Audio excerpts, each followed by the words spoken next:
everybody. Welcome to episode 60 of the Cloud-Based Mayhem. I can't even believe it. Unreal. Before we get into this show, which is a pretty major departure from our typical show, which I think you're going to really dig, but before we get into it, a couple items of housekeeping. One, just got back from the Monarca, 150 pilots down in Mexico and Valle. Valle always just delivers. It's such an amazing place. But I just wanted to put out a shout to Alas del Hombre and Miguel Gutierrez and Claudia and that whole team. They just do such an amazing job. So much fun was had. If you haven't been down there or you've missed a few years, like a bunch of us had, make sure you go this year. A ton. They had to turn a ton of people away because there were only slots for 130. They ended up bumping it up to 150 because so many people just begged them. So get on that for next year. It's such a great place to fly. It's an awesome place to race paragliders, and it's just a fantastic learning environment. Just a reminder about reserves. There was a lot of people in the air. There weren't just the 150 of us in the comp, but all the different other gaggles and groups and stuff that go down there to train in the winter and learn and fly, which is great. But the skies were crowded with paragliders. Not crowded like you had to worry about it, but there were just a lot of people flying around, and Valle can get a bit spicy. So I think pretty much every day, there was at least one or two reserve tosses. And as far as I know, there wasn't any injuries, certainly nothing major. A couple little minor ankle sprains and stuff, and some tree extractions. But it's just a reminder of how good reserves work. So, that's a lot of reserves over the span of a week and a half, and no injuries. So, heads up, just such a cool thing to see that hopefully the word is spreading from things like this podcast and about safety and that kind of thing. But reserves really do work, obviously, with all those going down. And so like Tom Dorlado says, when in doubt, there is no doubt. Chuck it. If you're in doubt, get out the laundry and come on down and have a coffee at the end of the day and a beer, and you can laugh about it. So make sure you get that stuff out. This show, super cool. A few weeks ago, actually just before I went to Mexico, I got an email from a gal named Lisa, and she said, I've been listening to the show. The show got my husband into it, which meant it got me into it. And but we're total newbies. I've got 58 flights, and you always talk to these incredibly good pilots that have been around for a long time.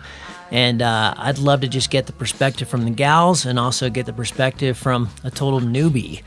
And she suggested that she'd flown in I think 7 different countries and had racked up 58 flights in a year and was just super stoked. And so we said, okay, well, let's do it with you. And this was just a total blast. It was really cool to just kind of go back in time to remember my very first flights and just the stoke and the excitement of being new. But we get into all kinds of really cool things, like how she went about searching for an instructor. Really wants to encourage other women to get in the sport because there's so few. It's really obviously super lopsided, things we've talked about before on the show, but this was just a total blast. And whether you're, World Cup expert or just getting into the game, I think you're going to really dig her perspective and kind of what she's gone through and what she's really enjoying and some of the tougher things, and also just the need for us as a community to come up with better ways of teaching, because it's so dependent on who you go to and what school, and the personality and male and female does matter. And so we need more female instructors in the game for sure. We've always known that, but I think this is just super valuable for those of you who are teaching or instructing or at the kind of the expert end of things, to rewind the clock and remember what it was like to be a beginner. So this is all for you newbies. We get a lot of requests for shows like this, like, hey, I'm just getting started, what you guys are talking about is super complicated, and I can't even imagine getting to that point. Like, I'm still at the sledder level or taking tandems and that kind of thing. So that's what this show's all about. So please enjoy this conversation with Lisa Hope Tilstra. Enjoy.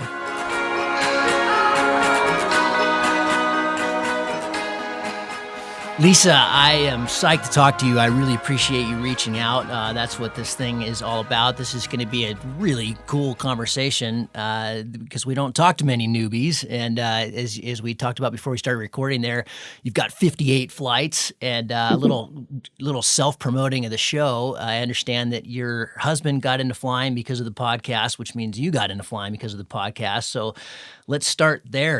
I'm talking you're in the Netherlands. We're quite a long ways apart, so it's getting into evening for you. But tell me about why you reached out and a little bit about your flying career thus far. All right. Well, thank you so much for taking the risk of having me on the show, because I know I'm in pretty awe-inspiring company talking to you and knowing others that you've talked to. So it's really a privilege. And I reached out, mainly because I love paragliding. I'm a new pilot, and, it's been about 1.5 years since I first learned. And I have noticed the lack of women in the sport. I mean, there's women out there, but there could be so much more. And I really would like to hopefully pique the interest of some women who might be listening. I didn't want to learn to fly. My husband got into it first, and I was really resistant. I did a couple tandem flights, and I was actually bored. It was like, that's fine or whatever. But yep. But I as much as I learn and love listening to really experienced pilots and experts in the sport, every once in a while, I'm like, man, I really would like to hear somebody who's new, and am I alone in what I'm experiencing, or is this common? Or so, maybe my perspective can help somebody who else is new, encourage them, talk about some of the challenges that I faced getting into the sport as a woman, different things that I would recommend to somebody who's getting in, and really just kind of be an advocate for women who want to fly. Yeah, awesome. Well, let's get into it. Tell me about your most memorable flight so far. I bet you've had a few. I have had a few, although the one that stands out happened in Italy in September, and it was number, 30 some, maybe 40. I got to thermal for the first time, and I was watching another pilot. I see him, circling. I'm like, I'm going to go try that, so I go over there, and next thing I know, sure enough, I'm turning in this thermal. I'm, getting higher and higher. And I'm like, this is awesome. I'm like a bird. So super cool. I outflew my husband for the first time. Yes. And he's down at the LZ, and I'm still up here. I'm like, this is so cool. The next day, my second day, it was perfect conditions for thermaling the site. It was just textbook. It was like right there. There's where the thermals are going to be, right there, And so I'm having this grand old time, practicing and feeling my wing bump into the thermals, turn into them, all this stuff. But it's a little bumpy. And next thing I know, I say to myself, oh man, my stomach's feeling a little off. And I'm like, surely this can't happen, right? I know I got sick when I was a passenger, but as a pilot, it's like getting car sick. You don't get car sick when you are the driver. So I was certain that I was not going to get sick as a pilot. So, my husband and I had been thermaling together. We're having a great time. And then I just take off. My radio quit transmitting, so I couldn't tell him what's going on. So I just fly out over the valley. I'm like, okay, all is well. But all was not well. My stomach, I'm like, oh, great. I'm going to be sick. And then I'm like, what am I going to do? So I wear a full face helmet, so I can't just puke off the side, right? And so I'm thinking to myself, okay, here's where the rubber meets the road, Lisa. You've got to solve this problem. Nobody's here to help you. You've got to figure this out. So I think through, I'm like, okay, I've read stories where people do, they swallow their own vomit. They hold it in if they have to. So I'm thinking all this through, and I'm like, okay, this is what I'm going to do. I'm going to be this. I have no other choice, right? I don't want to throw up all over myself. It's gross. So I make this decision because I couldn't think, I was like, I have gloves on. I can't take my helmet off. Like, what would I do with it? All this stuff. So I throw up in my mouth and I hold it in. And I'm like, okay, here goes. Eggs and coffee, second time around. And I take a big gulp and I just swallow it back down. And I just had eggs and coffee. That sounds terrible. I'm sorry. I know this is really gross. I should have warned your listeners that if you have a sensitive stomach, you don't want to listen to this story. But then I get down to the LZ and I have one of the most beautiful landings ever. So I land down there and I just stop and I look down at myself and I'm like, man, I did it. I have a little tiny bit, a little bit on my coat, but like, holy shit, I just threw up and I just swallowed it and I just landed and I was thermaling. This was amazing. And so I get down there and again, my husband's calling down on the radio. I try to tell him I'm safe, I'm down. My radio is not transmitting. So then some other guy's flying with us. He lands and, my husband's like, are you coming back up to launch? And I said, no, I didn't want to announce over the radio what just happened. So I just said, yeah, no, I'm done flying for the day. I'm good. Meet you down here. And, a couple other people land and stuff. I just kind of sit off to the side and collect myself. And then finally my husband comes back down and I tell him the story and he's like, you did what? Oh my gosh. And so I have to say, Gavin, this was classic. Look, I had a problem. I kept my This head. is classic paragliding. You're solving it. Yeah, you're taking care of business. So for second time thermaling and just beautiful conditions and, picture perfect landing and, solved a few problems between So interestingly, that isn't totally unique. I didn't think that happened to people flying solo. Typically it's something almost all pilots experience on tandem, that you can handle it for 20, 30 minutes and then that's it, even if you've got a pretty solid stomach. And not everybody, but most people do get sick on tandem, but solo, it's super rare, but it does happen. Anyway, certain things that, you don't usually hear about on that side of the sport. That's great. That's a good one. Cool. So your husband learned. Where did he learn? And then what was the conversation there? Like, hey, you've got to do this, or I don't know, or because in my own experience, I see a lot of guys that that would, like you said, the numbers are way skewed. I just got back from this comp in Mexico where there was 150 pilots in the comp, and I think there were 5 or 6 women. Sorry if I got that wrong, but it's something like that. It's way less than 10%, and I've often thought about, there are a lot of those guys would be so psyched to have their, the women in their lives fly, but I'm kind of psyched that my girlfriend doesn't fly because, let's face it, it is a little bit dangerous. I've taken her for a couple tandems and luckily she thought it was pretty boring as well. But yeah, so what was the catalyst there? What was the convincing factor that got you into it? Yeah. So, I mean, my husband and I were living in Saudi Arabia at the time when he first listened to the Dirtbag Diaries episode that you and Will Gadd did, sharing about your Vol Viv experience across the Canadian Rockies. And he just was beside himself. And he starts talking about this paragliding and Vol Bivy. And I just pretty much tuned him out. And we do adventure sports together. We rock climb together. We sail, we do alpine stuff. So we do all this stuff. And I'm like, we do enough, right? Whatever. So it was in the spring of 2015, we were headed back to the States for a few weeks, and we were going to spend a week with my family in Eastern Pennsylvania, which you would think is not a good place to learn to paraglide. But my husband, as determined as he was, found an instructor like 45 minutes from where my parents live.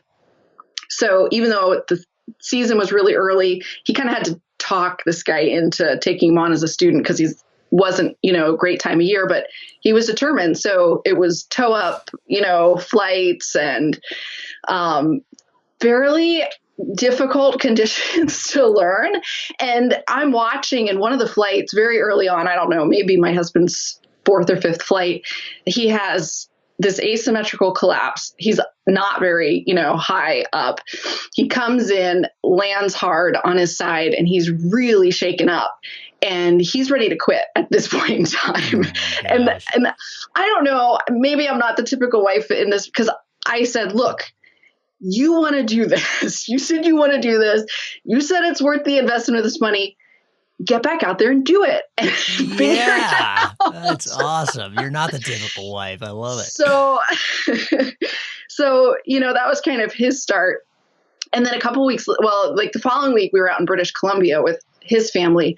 He meets up with another instructor out there, takes some more lessons. I did my first tandem flight. It was a sledder. It was kind of like, that's kind of fun. Okay, whatever.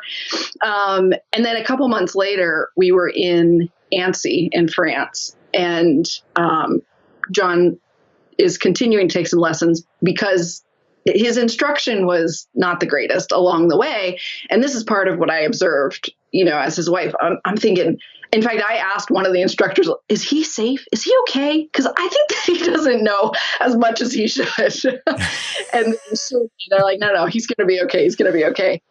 So then I did my second tandem flight there. And I mean, it's just gorgeous, right? It's the Alps. It's amazing. Yeah. The lake. And it's spectacular. We're doing an evening flight. And so there's just lifting air everywhere around. But honestly, I'm looking around. I'm like, yeah, it's pretty okay. But I'm like, oh, okay, whatever.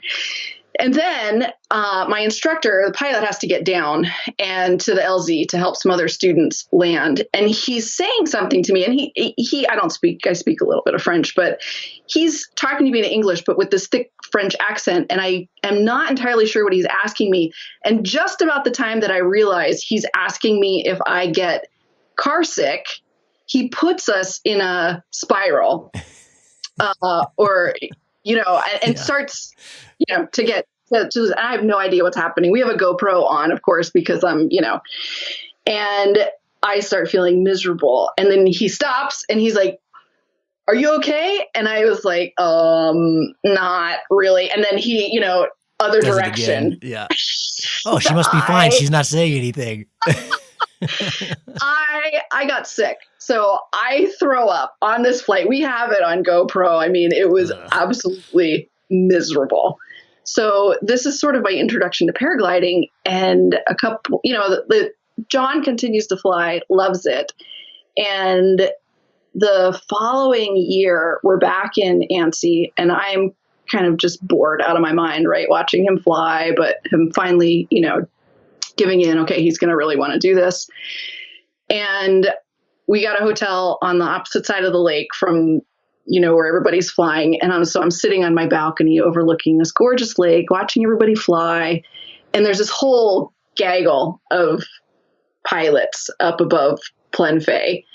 And I'm watching, and all of a sudden I see two paragliders break out of the gaggle, and they start their going across the lake.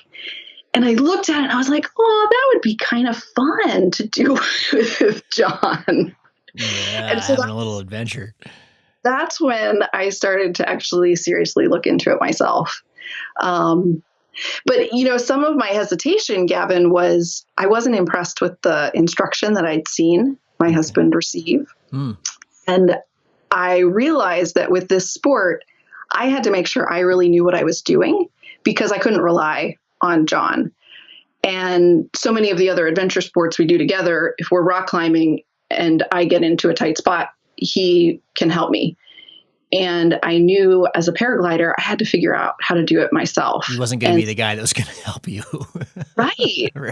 Because he didn't know what he didn't know. Right. And so I started just Googling women in paragliding, and I was reading some forums, and most of what I found was men talking about it. There was very few women talking about it, but in general, the theme was, yeah, we need more women in the sport. The men in the sport were saying we need this. And a woman's name came up who was an instructor in Colorado, and we were going to be back in the States. And so I ended up reaching out to her and telling her kind of my perspective on things. And she said, please come out, And so I spent 2 weeks getting my P2 certification in Colorado, and was really happy to have a female instructor. And there was actually two instructors there that week. So I had the perspective of a woman and a man. And it was really valuable having, different perspectives and, just a different way of coming at all the different parts of learning to fly. Do you mind? Can we break that down a little bit? What was different? What was better? What was worse? You don't have to name any names if you don't want to, but it sounds like you got, some valuable information from both of them. Yeah. So I think some of the things that really stand out from the female instructor that I worked with was especially when I was learning how to ground handle and using my center of gravity, because women are built different than men. Our center of gravity is lower, our strength is different. And, just learning to really weight my harness from, the beginning and learning how to ground handle, so that was one of the things that stood out to me. And one of the other things that stood out even early on was paying attention to the weather and noticing the risk level of the woman versus the man. And you mean they had more risk awareness, or they were more fearful in general? No, I would say just a little bit, and I don't know, maybe this is not fair for the man, because he was actually from Washington State, and he was just in visiting and assisting for a couple weeks. So she definitely knows the area and the weather better. And she kind of looked around and she said, we better go in right now. It's probably not a good time to be ground handling. Might be gusty in a little while. And she was actually in the harness showing me and got drug a little bit because this big gust comes whipping along. And she said afterwards, she said, I knew I shouldn't be out there. But, here's, my colleague, my friend, he's saying, oh, now's a good time to go out and do a little ground handling. And it was actually a really good lesson for me to say, hey, you know what? I need to listen to myself when I'm out there. I need to. Great. I mean, that's just the classic peer pressure thing. There's so much lemming flying and flying. That's a great initial lesson. Yeah. And actually just over Christmas, we were in Morocco flying, and I had this exact experience happen where my husband had taken off and one of the other guys we were flying with had taken off, and the guide was telling me, take off, Lisa, it's fine. And I'm looking at the clouds and I'm saying, it's going to be really gusty in a few minutes. And he's saying, no, it's fine. It's fine. Just go. And I said, no, I'm not going. I'm not comfortable going right now. And sure enough, in a few minutes, the gusts come in and it's crazy. And, I just packed my wing up. I said, I'm not going. And I was so proud of myself for saying that, because then in another 20 minutes, the gust front passed and it was beautiful and I had a nice flight. But, I kind of linked that back to my early experience with the instructors of saying, listen to yourself, don't doubt yourself, pay attention to what you know, and go with it, right? Don't listen to somebody else who's telling you to fly when you don't feel comfortable to fly. What was it like? I want to come back to that, because it sounds like you've got a lot more to share there. But what was it like? Your husband's maybe a little bit ahead of you. He's got an extra year or something. But what was it like, kind of learning together? Was that tricky, easy? What were you comparing notes, or was it kind of? I've often heard that, and I've just never tried it, that that when it can be quite tricky to teach your significant other something. Did you guys just decide, you just made a decision that, hey, we're not going to teach each other, we're going to learn from instructors? So sort of. Most of the adventure sports that we've done together, my husband has had more experience, so he's often teaching me. And he's a good teacher, and most of the time I'm an okay student. Not all the time, but most of the time. And so it's been a new experience for us learning to paraglide together. And it was interesting for John. He sat in on, some of the lectures, and he was listening in on my instructors when I was learning, and he really appreciated kind of hearing things again and hearing things from a different perspective. And then we would talk about it together. So I realized at that point, we're pretty much on the same page, even though he has, a little bit more experience than I do. And yeah, it's been nice. And again, for me, one of the major differences with paragliding is I have to make the decisions for myself. And this has been one of the surprises for me, Gavin, about how much I enjoy having that independence. And it's increased my confidence in myself and my abilities, my ability to make those decisions out in the mountains and paying attention to the weather. And that's been really empowering for me. And I've really, really enjoyed that aspect of it. Why are there fewer women? Well, that's a good question. I'd love to hear your answer to that question. You've been doing this for a lot longer than I have. I asked Isabella about that, who was going to be more articulate than I am. I think some of it's just the overwhelming male dominance in the sport, and even if you're a really powerful, independent woman, it can just be intimidating.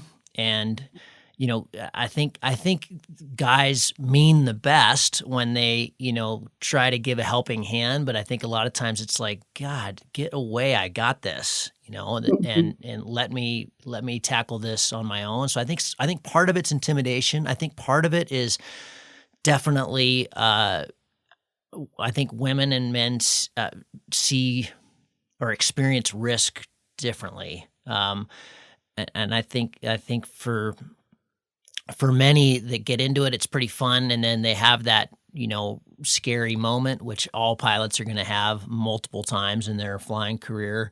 I think maybe the attrition is higher from the women's side. I don't know that. I don't know if there's any statistics on that.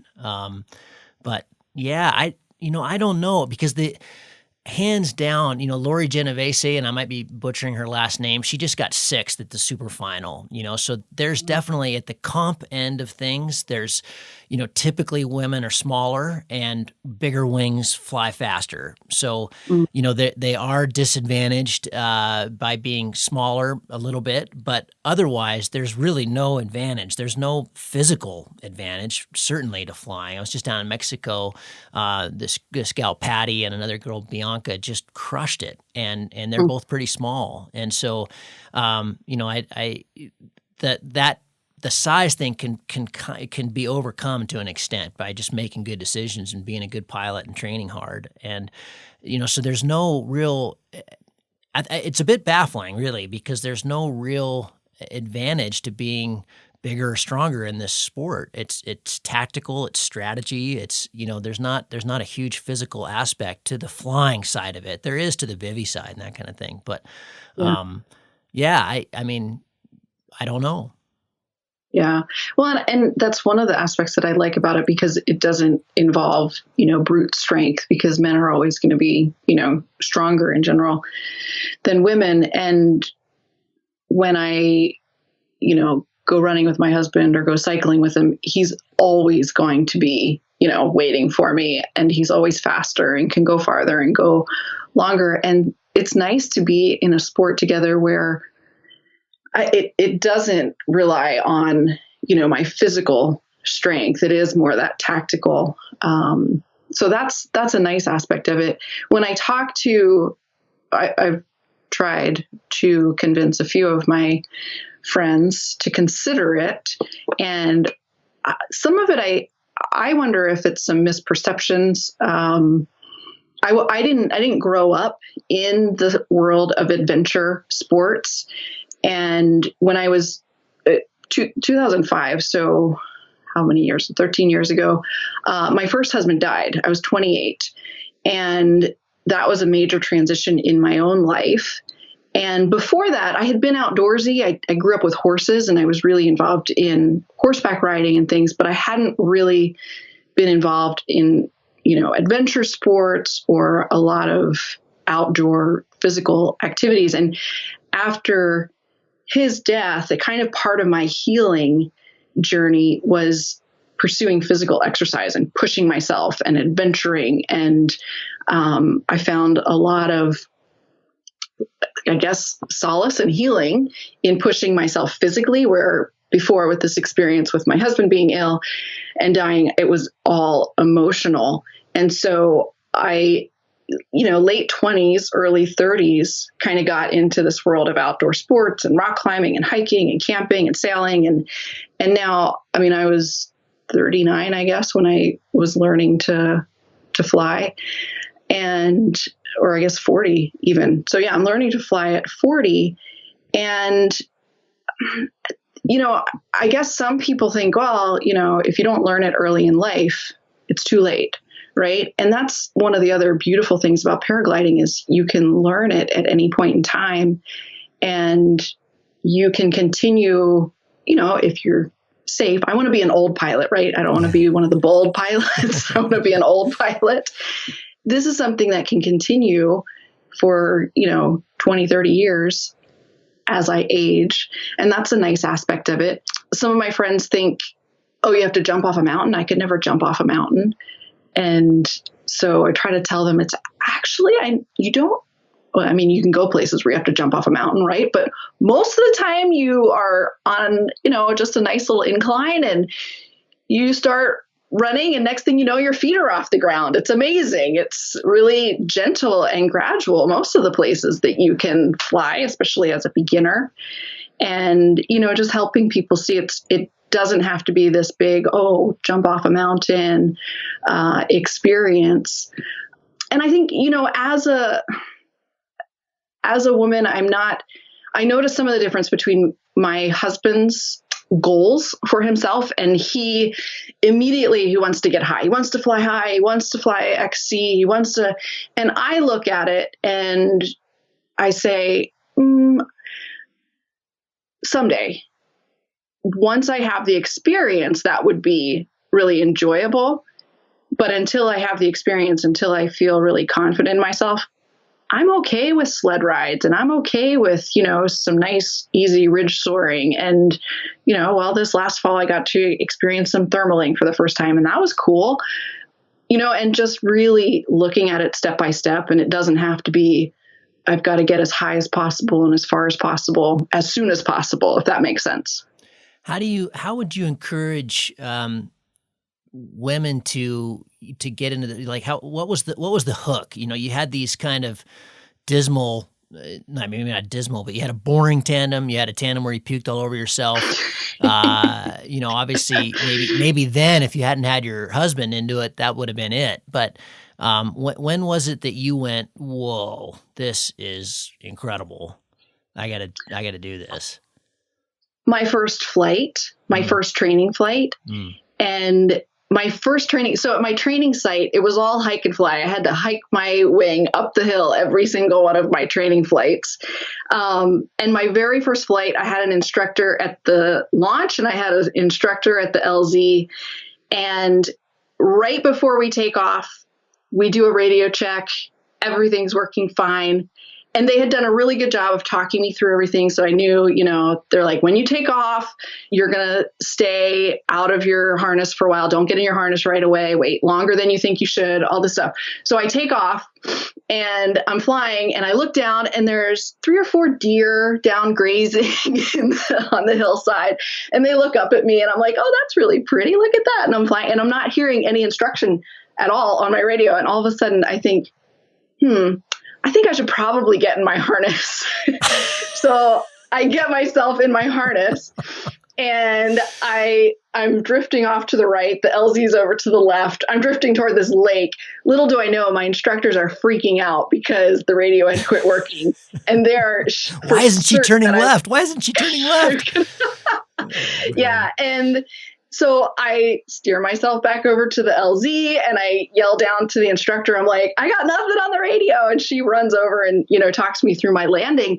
But I landed and I was like, I just did my first flight completely solo. That was awesome. That was amazing.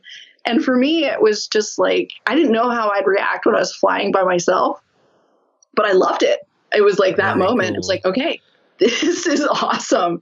And how badass that I did my first flight with no instruction. Yeah. I think that's, it's one of those things we talk about all the time after you get thousands and thousands of flights even. It's that first one's always, in some ways, the most special. It's the one you chase for the rest of your career. It's just that whole like, oh my God, are you serious? The absurdity is just through the roof. And it's still absurd.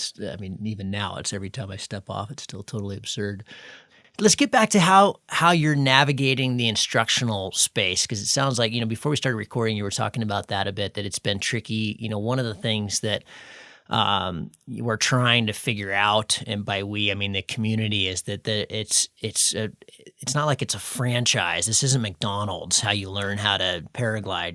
It's just totally dependent on the instructor and the country and the rating system. And, there's just the variables are massive. And there's a lot of just frankly bad instructing going on out there. And there's a lot of really good instructing, but it takes some Yeah. effort to find it and to make sure, and when you're new, you don't know what to look for. So what were the things, take me through that a little bit. What were the things that you decided, in seeing your husband kind of learn, and then when you had this first flight, take me from there.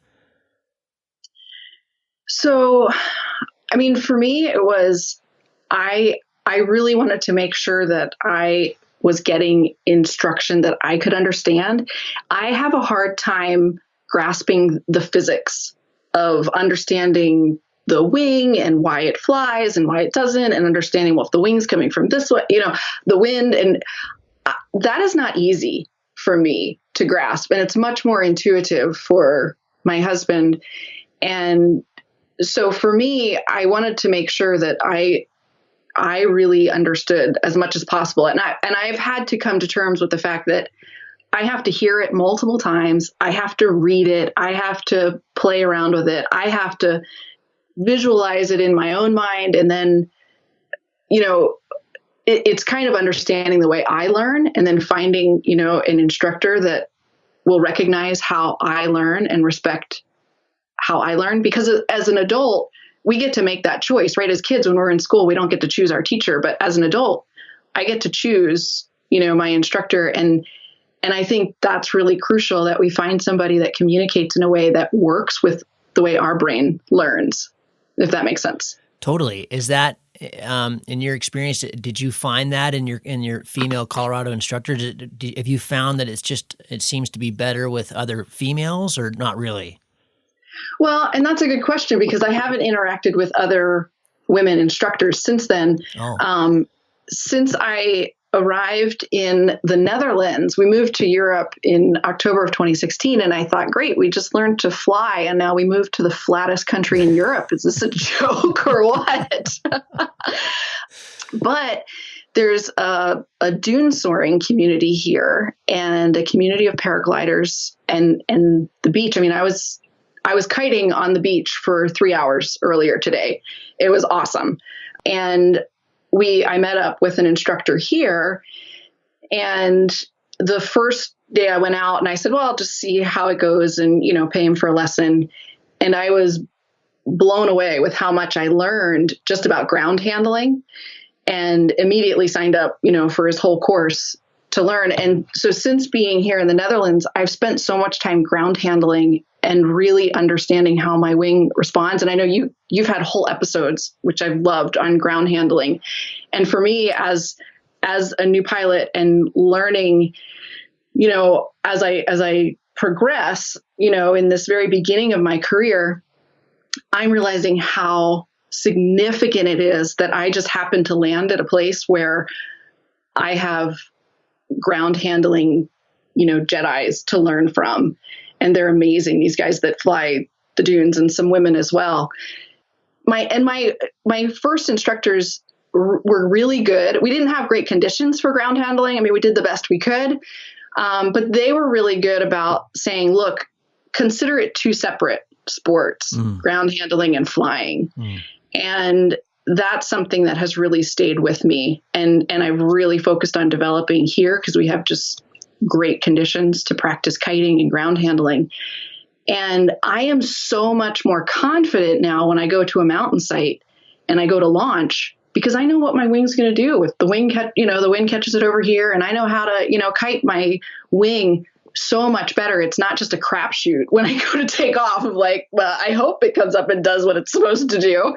So the ground handling, I think, is huge in my mind for learning and becoming a confident young pilot. If you, it sounds like you've flown in 7 countries, which is pretty extraordinary for someone with 58 flights. If you could kind of rewind the clock, where would you go? Where would you, if you could go, if in a perfect world, where would you go to learn if you could do it again? Oh man, that's a really good question. And I've thought about that, and I guess it depends, because it's a combination of the instruction you can get and the conditions, right? So there's a part of me, and I've flown in ANSI, which is just one of the most epic places to fly in the world, I think. Totally. And yet I've seen, some instructors there. And of course, there's the instructors coming from all around the world, but my husband was able to get instruction in French. And I'm like, I'm not going to be able to comprehend enough. And I don't want, somebody giving me instruction in, English that I can half understand. So it was really important communication, even though the conditions there are fantastic for learning. And I think, when I think about other pilots learning, what would I recommend? I'd recommend find a spot where you can go and spend, 2 to 3 weeks learning at first, where you can do it every day, conditions permitting, versus just showing up once a month and, getting bits and pieces. So if at all possible, to take that bulk of time early on. But, it's funny, Gavin, because learning here in the Netherlands, and it's kind of counterintuitive to say that learning on the beach, learning on the dunes, this is probably one of the best places to learn to fly because of the solid ground handling experience that you get. Yeah, that's the case anywhere in the world. I would highly, highly, highly recommend that. You should spend months doing that, because you're going to learn. Oh, we've talked about this ad infinitum on the show, but you just get so much more out of ground handling than flying. Flying's easy. It's getting off the hill and landing that's hard. Yeah, absolutely. And, we were just in Morocco over the holidays, and the local pilots there were amazing to watch. And we learned that, first of all, they don't have the money to buy their own wings, so they're, borrowing from somebody. But as kids, they learned to fly a piece of plastic and just ground handle a piece of plastic with some strings attached. And most of them just ground handle for 2 or 3 years before they ever fly. And they're ridiculously good when you see them flying, and the different conditions that they're kiting in and maintaining. It just, again, it reinforced in my mind the ground handling is, it can't be overemphasized how much that contributes to flying. I'd like to talk about you and your husband, and kind of going through this process together. Are you guys worried for each other? Is it scary? How are you tackling kind of the risk end of things? Well, you already heard my worry for him when he almost crashed in his 4th flight. And I'm like, get back out there, do it again. I trust my husband to, he's a smart guy and he's, able to take care of himself. I think he worries more about me. And one of the things that I've noticed as I've progressed and gained my own experience, if he's not flying when I'm in the air, he likes to be on the radio telling me. Yeah, don't do that, do this. That must be really annoying. And, well, the intention is good, right? He's going to listen to this and he's going to say, oh, I'll never talk to you on the radio. And it's not that I don't want him to, because if there's something I'm missing, I absolutely want him to be on the radio to me. But on the other hand, and he actually asked me fairly recently, he's like, do you want me to worry about you when you're up there? And I just told him, I said, no, we need to be independent when we fly. And obviously there's care and concern and, we want each other to be safe. But he told me after I started to fly that I made him a safer pilot, because I would say, oh, no, it's, I want to wait. I don't want to take off right now. I want to wait and see what the winds are doing. And it looks a little bit sketchy. And that would cause him to pause. Whereas before, if I wasn't flying, he'd just be like, I gotta fly, go for it no matter what the conditions. So by starting to fly, he has said I've made him a safer pilot. And so I think that's a really positive thing. And again, learning, I guess, for me, it's really significant that I make my own decisions. And there's times where he has chosen to fly and I say, yeah, it's a little too strong for me. I'm going to sit it out, and just to be perfectly okay with that. So I think that's part of the balance in the safety and the risk taking as well. What do you think about, what would you say to the guys listening to the show that would love to see their significant other fly? I think a lot of us have hesitation about that for sure, but what have you found in flying? Or, we talked about this before a little bit, that you'd really like to encourage women to fly because it's so amazing and you've been able to navigate that space, even though it's different. What would be your call to arms? tell their girlfriends, wives, partners, whoever, tell them to call me, tell them to talk to me. Talk to other women. It's been so inspiring to meet other women. And you've had several women on the podcast as well. I really enjoy hearing their perspectives. Early on, we met a couple in California that fly, and she was just learning, and her husband was more advanced and things. And her perspective, she enjoys going and flying tandem with her husband. And now that they're both pilots, they both can take turns, flying. He can be taking pictures and she can be, flying the wing, and, they can do that together. I want to fly my own wing, so that's not for me, but that's also a possibility. After you become a pilot, maybe you want to fly tandem together, and that's another way to enjoy it.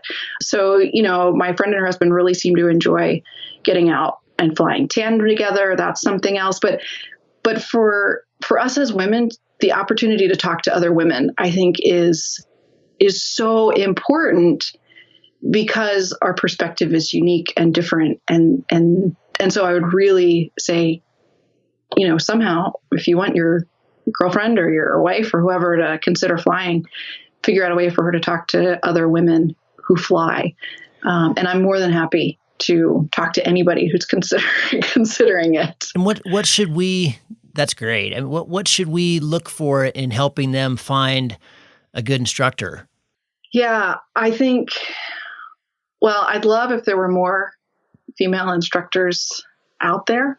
I have no idea do you have any idea what the numbers are? I mean, just even in the States a clue. They exist for sure. Yeah. Rob Sporer out at Eagles, he used to have a couple. I'm not sure if they're still there. I know that one of them had a pretty tragic accident, but I think there's someone at the point, but I'm not sure. There's not many, but they do exist for sure, and they for sure exist in Europe just because it's a numbers game. I don't know them personally, but for sure there's got to be not tons, but there's got to be many.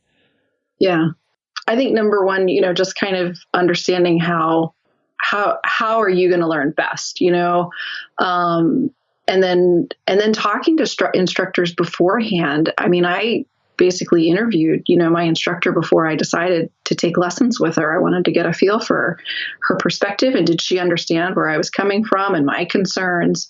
So, to say, hey, I'm gonna take this seriously. I'm gonna talk to a few instructors, send some emails and just start the conversation and see where it goes, and get on the phone with a few instructors, because you can kind of tell a lot just from, a bit of a conversation, whether you're going to click with someone or not.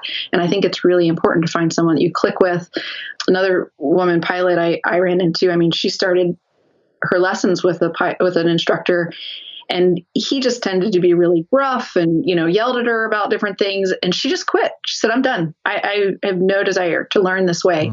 And it took her husband was a pilot, and he finally talked her into taking a second chance, and she found a different instructor, and now she loves it. So if it's not working, switch gears. Absolutely. Do something else. Yeah. Absolutely. And, one of the other things I think that's so important, for women considering, is knowing that the wings are so safe. And I have an A wing, and I fly an A wing. I fly the BGD Atom wing. And I love that Bruce Goldsmith designed this for his 14-year-old son, because he wanted his son to be safe flying. And you know what? My first priority as a beginner is to be safe. And it's not high performance, and it's not distance, and it's not how high I get. And I think, it's tough because, there's a lot of energy around, flying high and far and all this stuff. And of course I want to do that eventually. But, I had somebody say, just get your first 100 flights in, just launch and land, get comfortable with it. And to know that, I'm on an A-wing, it is so forgiving. That thing wants to fly. I'm going to have to do something extremely drastic, to stall this wing, to crash. That's really comforting to me as well. And I kind of went back and forth. Well, do I get an ENB, or, do I want something with a little higher performance? And I just, the guy that I bought the wing from just came back to just get your first 100 flights in on this wing. It's gonna be the safest wing out there. You're not going to regret having a super safe wing. Yeah. And I think that's something else to keep in mind. I think that, moving up too fast is a snake in the grass. You're just asking for trouble. That's great. Be conservative there. There's no reason not to. There's no rush. Like you said, that I got into flying when I was 36. We can do really well later in life. That's what's so brilliant about the sport. It's not, it's not football.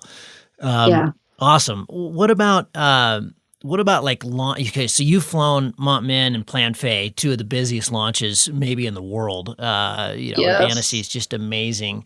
What can you tell the listeners of the audience about how to, I don't know, behave around women? Is it been an inviting space? Is it, because we all want more women in the sport. There's no guy in paragliding that doesn't want more women in the sport.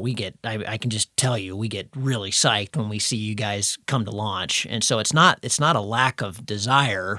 But Isabella brought up some good points about how that environment in a really busy launch can be, I don't know. It's a space that's difficult to navigate. Do you open the car door? Do you not these days? You know what I mean? It's you guys are independent, powerful women, just automatically because you're in the sport. And I don't know. Comment on that. Yeah, I think. Oh man, it's tricky. I love. It's really affirming to hear you say that. Hey, we want more women in this sport. Guys want more women. That's really affirming. And I think just hearing you say that is part of it. That's like, wow, that's really encouraging to hear. And I hope other women, are also encouraged about that. It's intimidating flying where there's a lot of really experienced pilots. And I think one of the benefits of my time flying in ANSI is seeing so many women there because it's much more common there. It's a third of the pilots, taking off from Montmin are women. And so that has been really encouraging to me. A lot of the other places I go, I might be the only female pilot, or maybe there's one other. And so I think just being, encouraging, I think we have one of the surprises that I've found in this sport too is just the community, which I find amazing. And we have met super experienced pilots. In December, we were flying in Spain, met up with these two British guys who've been flying for 30 some years, hang glider pilots, and now they paraglide, and just, phenomenal pilots. And they kind of took us under their wing. And they'd been to these sites a bazillion times. And so they kind of, gave us a briefing of the launch sites and things to watch for, and just really took their time in sharing their knowledge with us. And we've experienced that over and over. So the men that I'm running into, particularly the ones that are a little bit older and have been in the sport for a while, have been really encouraging. And I'm upfront about, hey, I'm a beginner. I've got how many flights I do have, and I'm not out to prove something. And, so I have found it to be a pretty welcoming community. And that's been really nice. I think it's something that we comment on all the time. We certainly did a lot in this last trip down to Mexico, and then the trip before that to Mexico, the other comp in December down in Zapoltepec. Is just the community is really awesome. It's really special because everybody's got each other's back. And, we've all seen way too much tragedy. And so we're concerned for everybody. Yeah. And that's awesome. And I think it's also really incredible how much sharing is going on. Nobody hides their tricks. They're all out in plain sight. If you ask a question of any pilot, I've never heard of anybody not take the time to give you the answer. Even if it means getting a late start at a comp or whatever. I think it's all kind of it's almost like obligatory, and it builds a really special community. Yeah, it really does. I agree with that. And it's interesting because when I was observing my husband learn, some of the I would say, man, there's so much ego. I just see so much ego in the sport. But as I've gotten into myself and as I've gotten to know other pilots, and especially the older pilots who have so much experience and knowledge and wisdom, it's a very generous community. And obviously you can find the ego and everything as well. But I have really been impressed with the generosity of the community. Let's break the ego thing down more. Were you finding that from the instructor side, or just generally in the community, or just at the LZ? A little bit of both. A little bit in some of the instructor side. When my husband had his first asymmetrical collapse and almost crashed, the instructor, he says over the radio, "John, you're freaking me out," and I'm like, that is not what I want to hear from an instructor. Yeah. I need the instructor to be calm and confident. And then also just, a little bit of, one of the other instructors, kind of putting down some of the instruction that, my husband received, like, oh, that wasn't good. And, just kind of that a little bit competitive vibe and putting down what somebody else had taught him or how they taught him. And to me, that's not helpful. If someone has learned something incorrectly, and then be helpful and help them learn it correctly versus, put down somebody else that you haven't met or things like that. That kind of was a turnoff for me in watching those interactions and stuff. It's a tricky thing, isn't it? Because you've got to, I hadn't thought of this in years, but my very first solo flight, maybe it wasn't my first, but it was right up there. I was up at Tiger. I'd had the same experience you did. I did a couple tandems and I was like, yawn, holy cow, this is boring. And then it might have been my first, I can't remember, but anyway, I think I was flying a different harness. It was, it wasn't a pod for sure. It was a seat harness, but I had this new instructor, and he was just going to be on the radio. Like, okay, so maybe I'd had some kind of sign off or something. But anyway, when I launched, I just brain farted and I couldn't figure out how to get in my harness. I was just kind of hanging out of it. And to get into it, I started pulling my brakes, rather than using my foot strap or grabbing the whole risers, I started pulling on the brakes, and he just started screaming at me on the radio, stop.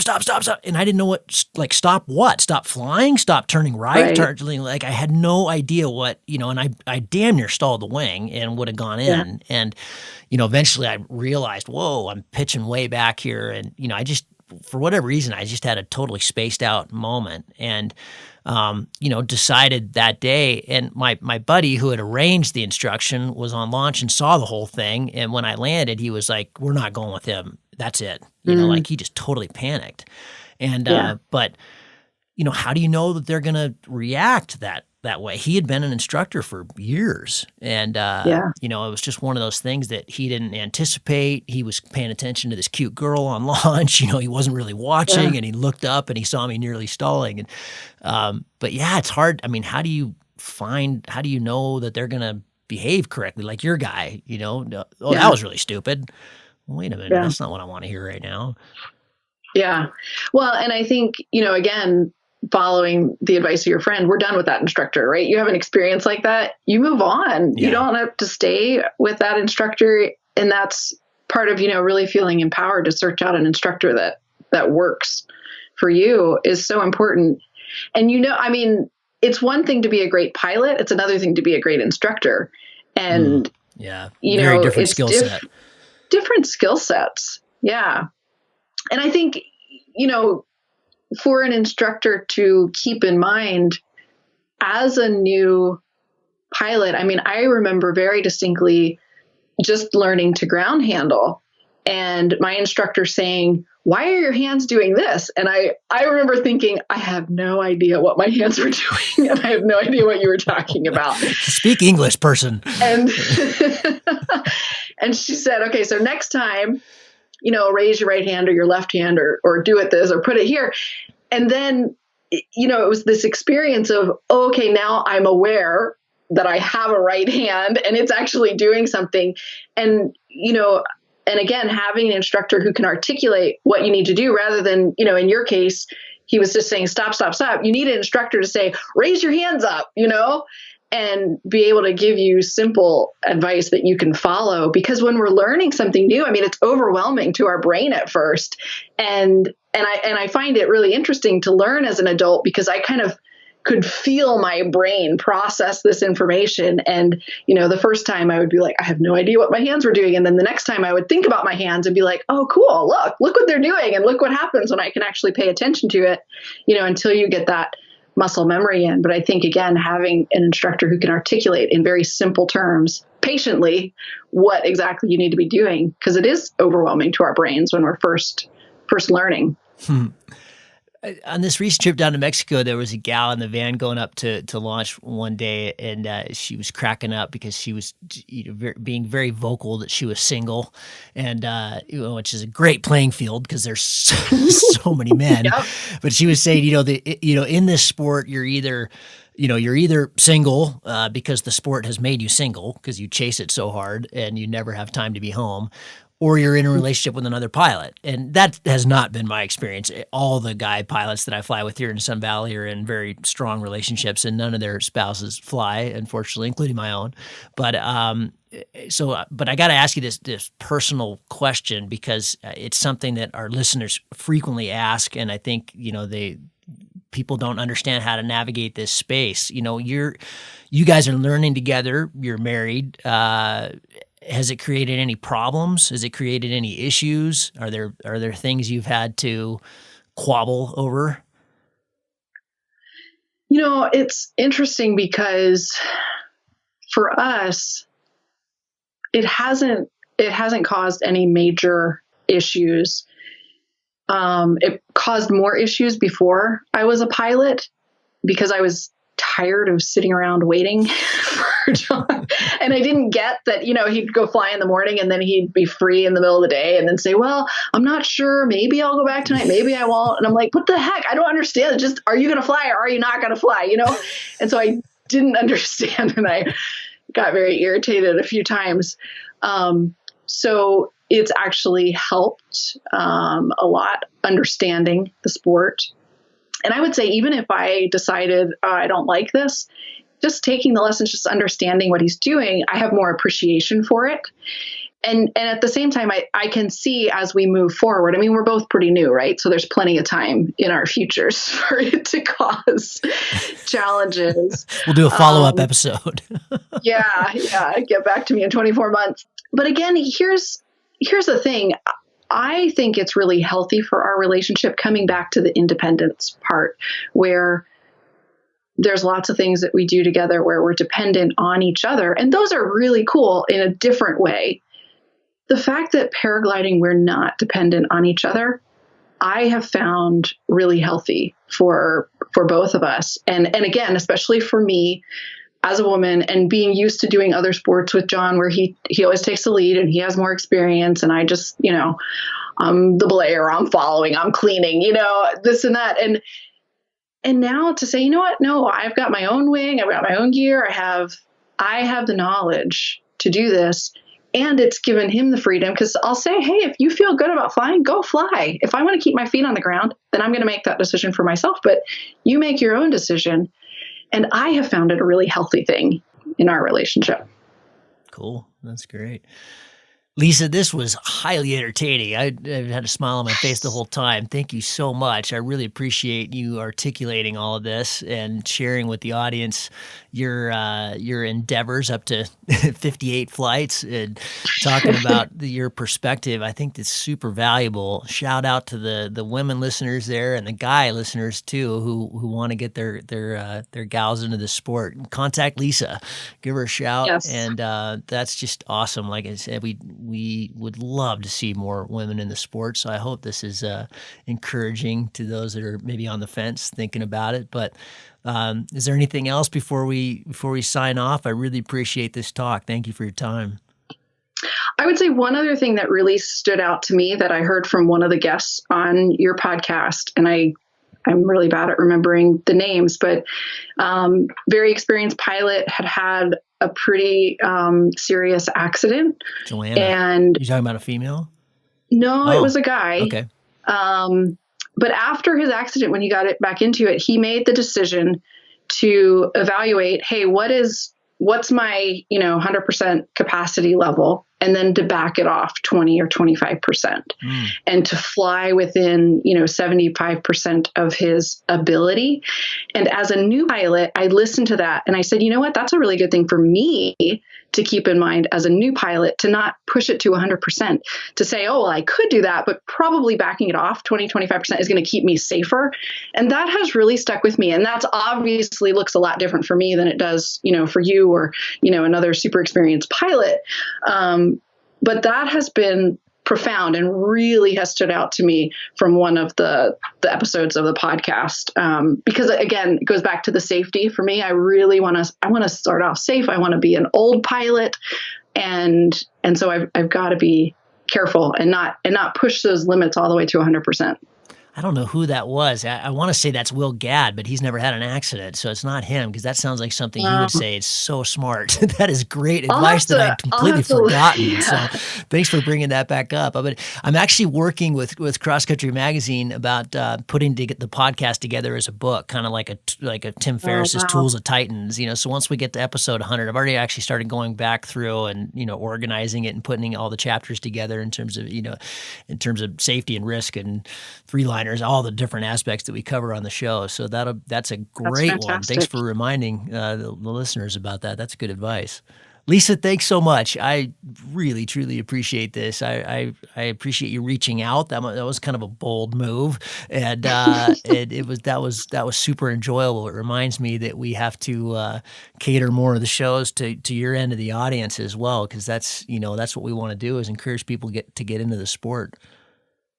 Well, I appreciate being able to have the conversation. And like I said, the offer is serious. If there's any women out there who just want to talk about it or explore it, I would be more than happy to connect with them. Awesome. Well, we'll put your details in the show notes, and then you mentioned also quite a few instructors. And so after we stop recording here, I'll get that information from you, and if you're comfortable with it, we'll put some of that stuff in the show notes as well, so people know where to go and who to contact. Okay.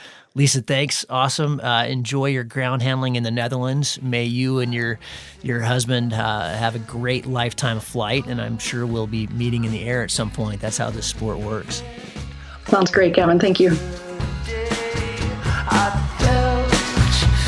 I hope you enjoyed that really cool talk with Lisa. I think that was very enlightening on a lot of different levels, no matter where you are in the game. I want to thank her for that. As always, we ask for $1 a show. If you're getting something out of this, if you're finding that you're being safer, better, sending it farther, talking about it in the car on the way up to launch, whatever. If it's a resource that you like, think of it as a magazine subscription, but only if you can afford it. We don't want it to be a stretch. We don't want it to dig into coffee money and that kind of thing. But if you can't afford it, go check us out on cloudbasemayhem.com. There's the links to support us via PayPal if you want to just do it as a one-off. A lot of people do it that way. They listen to a whole bunch of shows and then send us $30 or $50 or whatever, which is great. Or you can go to patreon.com/cloudbasemayhem and kind of set it and forget it. That's where you can decide whether to give us $1 or $2 or $3 a show, whatever. And you can be rewarded for doing so. And then you can pick a limit, so you can't spend over a certain amount every month. And it's totally dependent on us. You only have to pay when we put content out. We've had a big surge in that this last month, which I really appreciate. And if you go there, you might see that, oh my gosh, these guys are getting like $750 a show, which sounds like a lot. But these days we're getting, anywhere from 10 to 25,000 downloads a show.